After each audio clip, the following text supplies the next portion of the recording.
नमस्कार मित्रांनो, big boss मराठीच्या घरामध्ये आज जो पहिलं नॉमिनेशन टास्क पार पडलं आणि या पहिल्या नॉमिनेशन टास्क अंतर्गत तब्बल 9 सदस्य हे पहिल्याच आठवड्यात बिग बॉस मराठीच्या घरातनं बाहेर जाण्यासाठी नॉमिनेट झालेत. आज मकर संक्रांत आहे आणि मकर संक्रांती निमित्त तब्बल 9 जणांवरती बिग बॉस मराठीच्या घरातनं बाहेर जाण्याची संक्रांत ओढावली आहे. तर यामध्ये काही सदस्य हे त्यांच्या चुकीमुळे नॉमिनेट झालेत. काही सदस्य हे बिग बॉसच्या घरामध्ये जास्त दिसत नाही, त्याच्यामुळे नॉमिनेट झाले. तर काही सदस्य दिसतात सुद्धा, टास्कमध्ये सुद्धा इन्व्हॉल्व होतात, तरीही काही सदस्यांना नॉमिनेट केलं गेलं.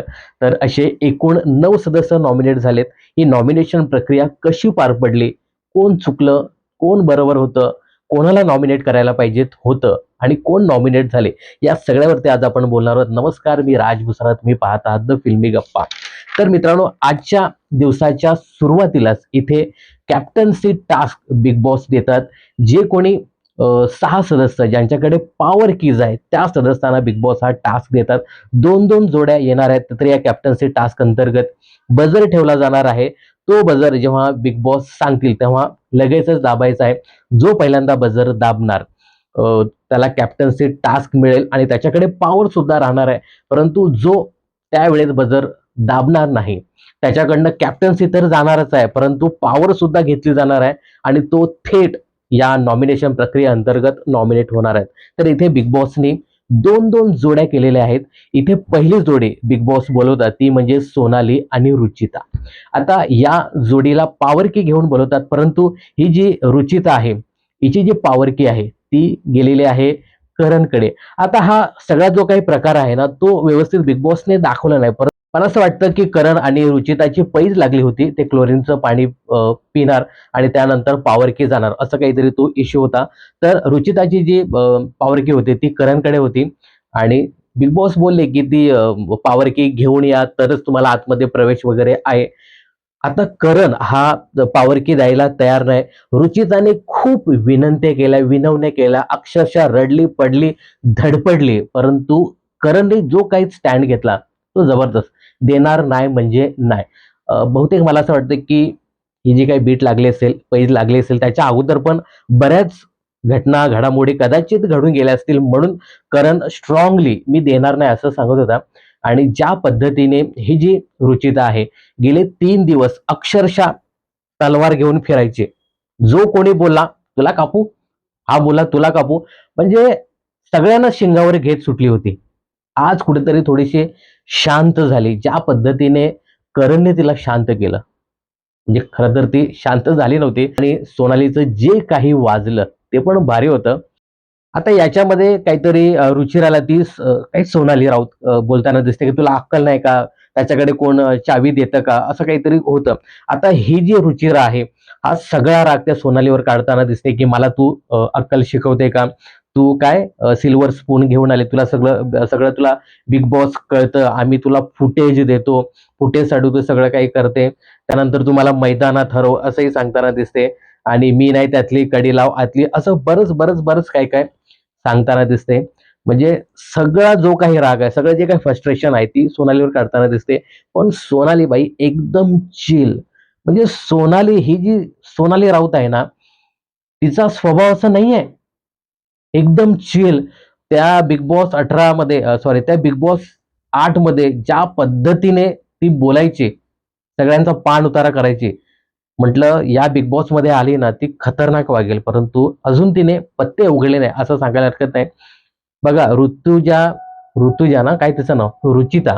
रुचिता जामदार कितीही सोनालीवर भडकली, बरेच अपशब्द तिने वापरले, परंतु ज्या पद्धतीने सोनाली तिला समजवायला आली ना, बसून अगदी व्यवस्थित, माझा राग नाही वगैरे असं तू मोठ्या-मोठ्याने बोलून म्हणजे सगळं तू व्यर्थ घालवतेस वगैरे असं खूप छान पद्धतीने एक मोठी बहीण ज्या पद्धतीने समजवते, त्या पद्धतीने ती समजवताना दिसली आणि हा खरंच सोनालीसाठी एक प्लस पॉइंट, त्यासाठी एक पॉइंट देऊ.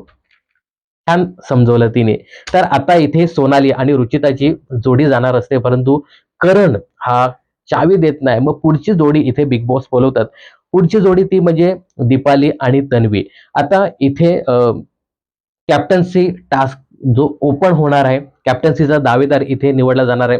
बझर ठेवणार आहे बिग बॉस. जो कोणी पहिल्यांदा बझर वाजवेल त्याला कॅप्टन पदाची उमेदवारी मिळेल आणि जो बझर त्यावेळेत वाजवणार नाही तर त्याच्याकडनं कॅप्टन पदाची उमेदवारीही काढली जाईल. तो थेट नॉमिनेट होईल आणि पॉवर की सुद्धा त्याच्याकडनं जाणार. आता इथे दोघेही तन्वी आणि दीपाली उभे राहतात. तन्वी पटकन तो बजर वाजवते आणि बहुतेक दीपालीचं बोट लागतं तिथे. पहिल्यांदा बोट लागतं आणि तन्वीने ते वाजवलं हे स्पष्ट दिसतं. पण दीपाली सुद्धा लगेचच माघार घेते. पण इथे बघा तन्वी डायरेक्ट सांगते की मी वाजवलं. दीपाली सांगते माझं बोट लागलं. तन्वी हुशार आहे बोलण्यामध्ये. ती बोलते नाही बोट लागणं आणि वाजवणं याच्यामध्ये फरक आहे. आणि तन्वी सांगते की मी जिंकलेले आहे. मी पहिल्यांदा वाजवलं. दीपाली पण ठीक आहे. सिमरन जी ले अपनी जिंदगी. मला हे कळतच नाही या लोकांचं. तुम्ही मजा करायला आलात बिग बॉस मध्ये की खेळायला आलात? लढा तिथे. बोट लागलं माझं.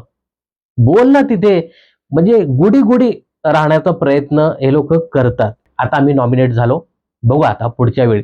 आता पुढे जेव्हा प्राजक्ता आणि करण या जोडीला बोलवलं जातं. आता हे लोक सगळे बघत होते की नेमकं काय आतमध्ये घडणार आहे. बजर वाजवायचा आहे. कॅप्टन्सी टास्क मिळणार आहे. आपण नॉमिनेट होणार आहे. आपल्याकडनं थेट पॉवर जाणार आहे. सगळं माहिती आहे. करण आणि प्राजक्ता हे दोघे जातात आतमध्ये उभे राहतात. बजर 2 वेळा वाजतो तरी हा करण उभा. ही जी प्राजक्ता आहे ती विचार करते दाबू की नको तरी शेवटी ती दाबते. म्हणजे करण सोनावणेचा हा ओव्हर कॉन्फिडन्स मानायचा की त्याला कॉन्फिडन्स आहे. मी नॉमिनेट झालो तरी मी सेफ होईन. काय कळत नाही. की त्याला टास्कच कळाला नाही. काहीच कळत नाही. नंतर बाहेर आल्यावर तो सांगतो की नाही मी सेफ होईन. जर असं असेल ना तर करण किंवा मग इतर सदस्यांनी एवढा कॉन्फिडन्स बाळगू नये. असे किती महारथी की त्यांची फॅन फॉलोविंग जबरदस्त असून सुद्धा ते बिग बॉसच्या घराबाहेर गेलेत. तुमच्याकडे जर कंटेंट असेल ना तर तुम्ही बिग बॉसच्या घरामध्ये टिकता. किती तुमची फॅन फॉलोविंग असेल तरी काही कामाची नाही. इथे तो करण घराबाहेर येऊन सांगतो की नाही मला सगळं कळालेलं होतं पण सोडून दिलं मी. मला तर वाटतं की त्याला टास्क कळालाच नाही किंवा मग तो बझर वाजवायचा हेच त्याला कळालं नाही. अगदी असाच उभा होता. काय वाटतं तुम्हाला? त्याला कळालं की त्याने मुद्दाम केलं की त्याने फॅन्सवर सोडलं. नॉमिनेट मी बघू. नंतर बघू आम्ही काय ते. पुढच्या आठवड्याला आम्ही बघू. त्याच्या पुढच्या आठवड्याला बघू. असं काही असेल का? काय वाटतं तुम्हाला याच्याबद्दल कमेंट्स करून नक्की सांगा. आता इथे करण थेट नॉमिनेट होतो. अगोदर दीपाली सय्यद नॉमिनेट झाली. आता ते इथे पॉवर की एक्स्ट्रा त्या करणकडे असते. त्यामुळे जरी त्याची ती पॉवर की गेली असली तरी ऋतुजाची पॉवर की होती त्याच्याकडे. त्यामुळे अजून त्याच्याकडे पॉवर की शिल्लक आहे. आता ऋतुजा काय तिचं नाव रुचिताला त्या चेंबरमध्ये जायचं नाही कारण तिकडे पॉवर की नाही. त्यामुळे साहजिकच ती थेट नॉमिनेट होते इथे आणि सोनाली ही सेफ होते. कॅप्टन पदाची उमेदवार ती होते. आता इथे पहिल्यांदा 3 कंटेस्टंट हे नॉमिनेट झालेत. आता इथे थेट तिघेजण नॉमिनेट होतात. दीपाली त्यानंतर करण आणि दुसरी रुचिता जी चेंबरमध्ये जाऊ शकत नाही. आता कॅप्टन पदाचे उमेदवार झाले ते म्हणजे तन्वी, प्राजक्ता आणि सोनाली. यांच्याकडे खूप मोठी संधी जी येते ही आपण नॉमिनेशन कार्यामध्ये पाहिली. आता इथे आपल्याला ना थोडंसं तन्वी वर्सेस सागर हा बाथरूम मध्ये एक सामना पाहायला मिळाला. सागर तिला सांगताना दिसत होता की तू एवढ्या मोठ्या मोठ्याने बोलू नको चांगले दिसत नाही. तन्वी सांगते माझा आवाजच असा आहे. मी बोलणार माझे मुद्दे मांडणार. म्हणजे हा जो मुद्दा होता ना हा तो किचन मधला ज्या पद्धतीने तिने दीपालीला रडवलं होतं आणि सोनालीला ती सांगत होती की तू काहीच काम करत नाही मग बिग बॉसच्या घरामध्ये कशी काय राहते कामं करायला पाहिजे हे अमुक अमुक जे काही सगळं जे होतं ते. तुम्हाला मित्रांनो एक सांगू का आज त्या तन्वीसाठी बरेच लोक सांगत असतील काय इरिटेट पोरगी आहे. मलाच तुम्ही बोलाल पण. पण तुम्हाला सांगतो ज्या पद्धतीने ती बाई ती मुलगी स्टँड घेत होती ना, बोलणार म्हणजे बोलणार, करणार म्हणजे करणार. लोक मला काही बोलत, मी बोलणार म्हणजे बोलणार, करणार म्हणजे करणार. मी माझ्या स्टँडवरती कायम. तर हे भारी आहे. आणि ही अशीच राहिली ना, तर ही टॉप 5 पर्यंत नक्की जाणार. हे तुम्हाला मी आता सांगतो. जरी ती इरिटेटिंग वाटत असली तरी जो काही मुद्दा आपला आहे त्या मुद्द्यावरती ती ठाम राहते. आज त्या सागरशी भिडली. आत्ता सागर कारंडेशी जेव्हा बाथरूममध्ये बोलणं चालू होतं, सरळ थेट भिडले आणि नॉमिनेशन कार्यामध्ये ती नडली सुद्धा. आज सागरला नडली, उद्या बऱ्याच कंटेस्टंटला ती नडणार आहे. त्यानंतर इथे नॉमिनेशन टास्क येतो, रिअल मधला नॉमिनेशन टास्क. आणि या टास्क अंतर्गत हे जे काही कॅप्टन पदाचे उमेदवार आहेत त्या उमेदवारांना इथे संधी दिली जाते.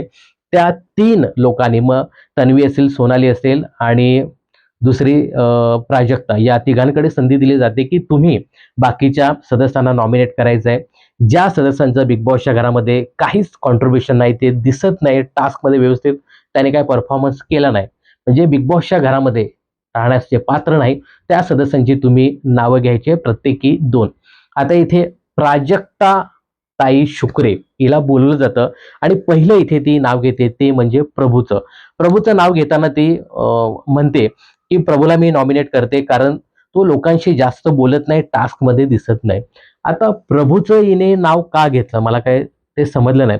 लोकांशी बोलत नाही, त्याचा घरातले वावर पाहता मला असं वाटतं की गेले 2-3 दिवस सतत तो कोणाशी ना कोणाशी बोलत असतो. टास्कमध्ये पण तो खेळलेला होता. त्या भांडे उचलण्याच्या टास्कमध्ये खूप तो खेळला दिसला सुद्धा. त्यामुळे मला असं वाटतं की प्रभूचं ज्या पद्धतीने जे काही निकष होते ना त्याच्यामध्ये प्रभूचं नाव येत नाही. बाकी बरेच कंटेस्टंट होते त्यांच्याबद्दल मी पुढे बोलणार आहे. परंतु ठीक आहे, पहिलं नाव नॉमिनेशनमध्ये तिने टाकलं ते म्हणजे प्रभूचं. दुसरं नाव घेते ते सचिन कुमावत याचं. जो सचिन कुमावत तिला गाणी वगैरे शिकवत होता, त्याचं नाव तिने घेतलं. परंतु नाही, नाही. लगेच तिने माघार घेतली आणि पुढचं नाव घेतलं ते म्हणजे अनुश्री मानेचं. अनुश्रीला ती नॉमिनेट करते. अनुश्रीला म्हणजे ती जास्त दिसली नाही, कुठल्या टास्कमध्ये इन्व्हॉल्व नाही, अशा गोष्टी तिने इथे सांगितल्या. अनुश्री माने ही तुफानच्या टास्कमध्ये दिसले, त्यानंतर ती गायबच झाली. ती दिसली कुठे? नॉमिनेशन टास्कमध्ये. तर हिचं नाव अगदी बरोबर होतं. त्यानंतर तन्वी येते. तन्वी पहिलं नाव घेते ते म्हणजे दिव्याचं. दिव्याचं नाव घेताना ती सांगते की हिची कुठेही इन्व्हॉल्वमेंट दिसली नाही. दिव्या सांगते की मी आता उद्यापासून नाचायला सुरुवात करणार. दिव्या पण एकदम जबरदस्त, फटकळ एकदम. मित्रांनो, दिव्याचं पण तुम्हाला मी सांगू का? दिव्या त्या टास्कमध्ये दिसली, भांडी घासायच्या टास्कमध्ये. त्याच्यानंतर तीही जास्त दिसली नाही. आता दिव्या पण सांगते मी दिसली, अमुक केलं, तमुक केलं. मी का नॉमिनेट हो, अमुक-अमुक सगळं काही जी बोलत होती. परंतु तन्वी ही तन्वी आहे. ती सुद्धा दिव्यासारखी माझं झालं, आता मी हिला नॉमिनेट केलंय, ही नॉमिनेट झाली म्हणजे झाली. म्हणजे जशास तसं उत्तर छान दिलं. तन्वीने पहिलं जे नॉमिनेट केलं ते म्हणजे दिव्याला आणि दुसरं नॉमिनेट केलं ते सागरला. आता सागर कारंडे हा सुद्धा टास्कमध्ये दिसला नाही. दुसऱ्याच्या भांडणामध्ये आग लावायची कामं करतो, असं म्हणून जे काही मुद्दे दिले ना, ते बरोबर दिले.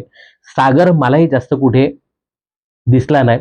इकडे टंगळ-मंगळ करताना दिसला, टास्कमध्ये दिसला नाही किंवा त्याला टास्कमध्ये घेतलं नव्हतं. पण एक हे आहे, की तो दुसऱ्याच्या भांडणामध्ये जात होता तिकडे टंगळ-मंगळ करायला. तर तन्वीने सुद्धा इथे दिव्या आणि सागर अशा 2 कंटेस्टंटला नॉमिनेट केलं.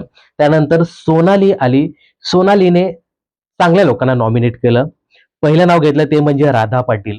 राधाबाई पाटील या सुद्धा पूर्ण या 3-4 दिवसामध्ये कुठेच दिसल्या नाही. लावणीचा मुद्दा काढल्यानंतर थोड्याशा त्यांनी लावणीबद्दल आपलं मत व्यक्त केलं. बाकी त्या जास्त कुठे दिसल्या नाही. त्यानंतर रोशनचं नाव घेतलं. रोशनचं सुद्धा कुठे कॉन्ट्रिब्युशन जास्त दिसत नाही. रोशन सुद्धा हा त्या टास्कमध्ये दिसला, त्यानंतर जास्त दिसला नाही. तर इथे राधा आणि रोशन हे 2 सोनालीकडनं नॉमिनेट झाले. म्हणजे इथे बघा, प्राजक्ताने प्रभू आणि अनुश्रीला, तन्वीने दिव्या आणि सागरला, त्यानंतर सोनालीने राधा आणि रोशनला नॉमिनेट केले. मित्रांनो, हे जे काही निकष होते त्या निकषाअंतर्गत मला असं वाटतं ना, की तो आयुष पण होता, तो ओमकार पण होता, तो कोटियान पण होता. हे लोकं या लोकांना दिसले नाही का? अनुश्री बोलते, की मी या लोकांना माझ्या कॅप्टनशिप टास्कसाठी ठेवलंय. याच्यावरती आहे ना रितेश भाऊने एकदा बोलायला पाहिजे, की तुम्हाला ही लोकं दिसली.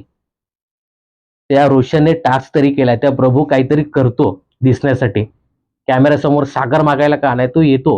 परंतु आयुष असेल, त्यानंतर तो ओमकार तर मला कुठेच दिसला नाही. तो कोटियान कुठे दिसत नाही. हे लोक तुम्ही पुढच्या टास्कसाठी ठेवताय, या ना तुम्ही यांना नॉमिनेट करा ना. तुम्हाला वाटतं का की हे लोक तुम्हाला नंतर कॅप्टन्सी टास्कमध्ये खेळतील का? कमाल आहे यांची. आता याच्यावरती आहे ना नक्कीच रितेश भाऊनी बोलायला पाहिजे. तर मित्रांनो, पूर्ण जो काही नॉमिनेशन टास्क झाला, या टास्क अंतर्गत इकडे आजच्या मकर संक्रांतीच्या दिवशी जवळ-जवळ 9 सदस्यांवरती अ, संक्रांत ओढावली. ती म्हणजे दीपाली, करण, रुचिता, प्रभू, अनुश्री, दिव्या, सागर, राधा आणि रोशन असे एकूण 9 कंटेस्टंट हे यावेळी बिग बॉस मराठीच्या घरातनं बाहेर जाण्यासाठी नॉमिनेट झालेत. तर या 9 सदस्यांपैकी तुमचा सपोर्ट कोणाला हे कमेंट्स करून नक्की सांगा. आता इथे बघा, मी मगाशी सांगितल्याप्रमाणे दीपाली, करण आणि रुचिता यांनी स्वतः त्यांच्या पायावरती धोंडा मारून घेतला आणि ते नॉमिनेट झाले असं सांगायला काहीच हरकत नाही. तर इकडे प्रभू हा मला खरंच दिसलेला होता. त्यानंतर रोशन कुठे-कुठे थोडासा त्या टास्कमध्ये दिसलेला होता. सागर काहीतरी चमचेगिरी का होईना, परंतु तो करताना दिसतोय. हे जे काही 9 कंटेस्टंट नॉमिनेट झालेत, यापैकी तुमचा सपोर्ट कोणाला असेल हे कमेंट्स करून नक्की सांगा. आणि ही जी काही पूर्ण नॉमिनेशन प्रक्रिया झाली, या नॉमिनेशन प्रक्रियेअंतर्गत तुम्हाला काय सांगायचं हे सुद्धा कमेंट्स करून नक्की सांगा. आणि मित्रांनो, करण आणि ती रुचिताच्या भांडणाबद्दल तुमचं काय मत आहे? करणने तिला चावी न देऊन योग्यच केलं का? याबद्दल तुम्हाला काय सांगायचं हे कमेंट्स करून नक्की सांगा.